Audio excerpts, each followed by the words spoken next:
Well, wherever Tom Holland, Zendaya, and Jon Bernthal are right now, they're celebrating. The three stars are in both the top two movies in the country. Those films, The Odyssey and Spider-Man Brand New Day, made history. This past weekend was the highest grossing weekend at the box office ever. The two films bringing in more than $400 million combined. So joining us now to talk about this, Paul Dergarabedian, the head of marketplace trends with Rentrak. Paul, thank you so much for joining us. It is great to be here. What a momentous weekend for movie theaters. Truly. And this past weekend really reminds us, we were talking about it, of the Barbenheimer phenomenon 3 years ago. What'd you make of the weekend? Well, when I saw the numbers pouring in, at Rentrak, that's what we do. We track all the numbers. We have all the box office data coming in on an hourly or up to the minute basis, actually. And I just kept thinking, wow, how high can this go? Can this beat the $357.1 million opening of Avengers Endgame over the weekend of April 26 back in 2019? Sure enough, it did. $360.1 million for Spider-Man alone, $51 million in its third weekend for The Odyssey. That's like $410 million for those two films alone, which would have beat the entire Endgame weekend by itself. I mean, it's just incredible. It really is. And you said you were a fan of both of those films. Yeah. So movie theaters in recent years have struggled with attendance since the pandemic and, of course, the Hollywood labor strikes, competing with streaming. How do you explain this past weekend and that success? Well, this has been a long time coming. Obviously, in the mid-March of 2020, theaters shut down, and look at where we are now with a record-breaking weekend. But what a year we've had. Project Hail Mary, Michael, Devil Wears Prada 2, Obsession, and Backrooms. Let's not forget those two that kind of came out of left field. Star Wars, The Mandalorian and Grogu, Toy Story 5, which is a $1 billion movie, by the way. Super Mario Galaxy came out earlier this year. That was a $1 billion global movie. So movie theaters are on a roll. It's a momentum thing. People are in the theater and they're seeing trailers and in-theater marketing for upcoming films.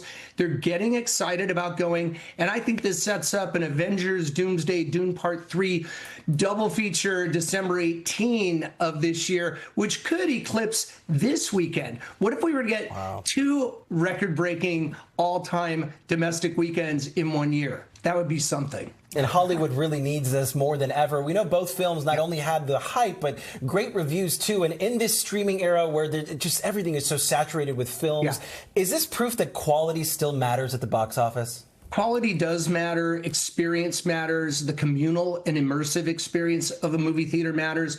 It's generational. It's familial. You know, you think about when you were a kid and you went to the movie. I saw 2001: A Space Odyssey with my dad and my mom and my three older sisters back in 1968, and I'll never forget it.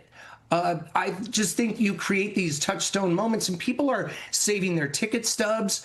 You know, I was at the TCL Chinese, 11 p.m. opening weekend, saw The Odyssey. It was a packed house. Wow. It's just incredible what's happening right now with cinema. I'm here for it, I'll tell you. Yeah, you know, Paul, so you bring up all of these movies, great success here. But when it comes to Supergirl, it came out 6 weeks ago. It didn't do very well. Analysts said there was superhero fatigue, and now Spider-Man dominates. Are audiences just very selective about which superheroes they want to see?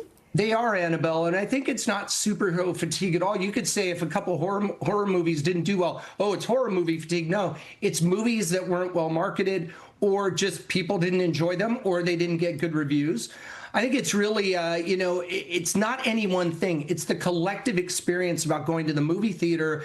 And yeah, you're right. I mean, people were saying, oh, what about the superhero genre? And then here comes along Spider-Man Brand New Day, and Tom Holland, Zendaya, Jon Bernthal, as you mentioned, three great actors in both movies. I don't know that a married couple with a buddy of theirs in both movies, I'm sure they are celebrating. Jonathan, I would be too if we were in both movies. Oh, absolutely. By the way, I see that Oppenheimer soundtrack behind you. That's my favorite movie. Phenomenal. Right yeah, we gotta love it. Christopher Nolan, give it up for Paul the man. Dergarabedian, thank you so much for your input as always.